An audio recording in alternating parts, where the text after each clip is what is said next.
ஒரு வெகு பழமையான வீடு. இயல்பாகவே மர்மமாக தெரியும் அந்த வீடு. ஆனால் அந்த வீட்டுக்குள் செல்லும் அனைவரும் சொல்லும் ஒரே விஷயம், இந்த வீட்டில் ஏதோ தவறாக உள்ளது. தொடர்ந்து 50 ஆண்டுகளுக்கு வெறுமையாக இருந்த ஒரு வீட்டை ராமு என்ற தொழிலதிபர் தனது குடும்பத்துக்காக வாங்கிவிட்டார். அழகிய பச்சை சூழல், பெரிய பங்களா போன்ற தன்மை அவரை கவர்ந்தது. குடும்பத்தின் அவரது மனைவி, 2 பிள்ளைகள் மற்றும் ஒரு மூத்த அத்தையும் இருந்தார். தொடக்க நாட்கள் அமைதியாகவே இருந்தது. ஆனால் இரவு நேரத்தில் ஒரு மெல்லிய காற்றின் சத்தம், நிழல்களிடையே தோன்றும் அசைவும், ஒரு பயங்கரமான உணர்வும் படிப்படியே இருந்தது. ஒரு இரவு குடும்பத்தின் சிறுவன் அருண் மல்லிகை பூ போல ஒரு வாசனையை உணர்ந்தான். ஆனால் அந்த வாசனை அவரது அறையிலிருந்து வந்ததல்ல, சுவற்றிலிருந்து ஓட்டையை நோக்கி அந்த வாசனை வந்தது. அவன் சுவற்றை பார்ப்பதற்குள் அந்த ஓட்டை இருந்து ஒரு சிறிய குரல் கேட்டது, "என்னை இங்கே இருந்து வெளியிடுங்கள்." அவன் உடனே அஞ்சியபடி தன் பெற்றோரினை நோக்கி ஓடினான். ஆனால் அவர்கள் இந்த விஷயத்தை குழந்தையின் கற்பனை என்று நம்பவில்லை.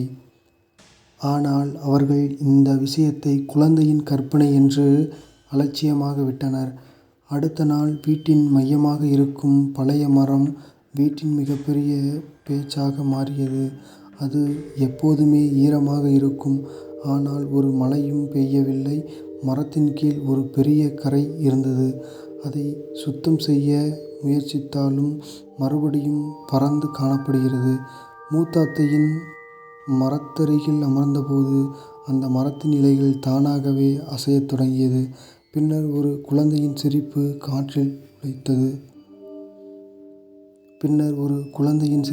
காற்றில் ஒலித்தது.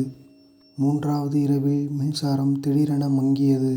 வீட்டில் மேல்தளத்தில் இருந்து, "நீங்கள் என்னை மறந்துவிட்டீர்களா?" என ஒரு மங்கிய குரல் கேட்டது. அந்த குரலின் அடிப்படையில் ராமு கீழே சென்று விசாரிக்க ஆரம்பித்தான். வீட்டில் பின்புறமாக உள்ள பழைய கல்லறையை அவர் கண்டுபிடித்தார். அந்த கல்லறையில் ஒரு பெயர் மட்டும் எழுதப்பட்டிருந்தது, "கமலா, 1955." பின்னர் அந்த மரத்தின் கீழே மண்ணை தோண்டிய போது ஒரு பெண் குழந்தையின் எலும்புகள் கண்டெடுக்கப்பட்டது. இந்த வீடு ஒரு காலத்தில் ஒரு அடிமை பெண்ணின் சொந்தமாக இருந்தது. அவளை அவமானப்படுத்தி பழைய ஊழியர்கள் மரத்தின் கீழே புதைத்து விட்டார்களாம். அந்த வீட்டின் மீது அவளது சாபம் உள்ளது. அதனால் வீட்டில் அனைவரும் அவர்களை உணர்வுகளை தொடர்ந்து அனுபவிக்கின்றனர். கடைசியாக அந்த குடும்பத்தை வீட்டை விட்டு வெளியேறியது. ஆனால் அந்த மரத்தின் அருகில் செல்லும் அனைவருக்கும் மரத்தின் மீது ஒரு மெல்லிய குரல் கேட்டுக்கொண்டே இருக்கிறது, "இங்கு நான் இருக்கிறேன்." இந்த கதை உங்களுக்கு பிடித்திருந்தால் கமெண்ட் செய்யுங்கள். இதற்போல வீடியோக்களை தொடர்ந்து கேட்க நம் யூடியூப் சேனல் பக்கத்தை சப்ஸ்கிரைப் செய்யுங்கள்.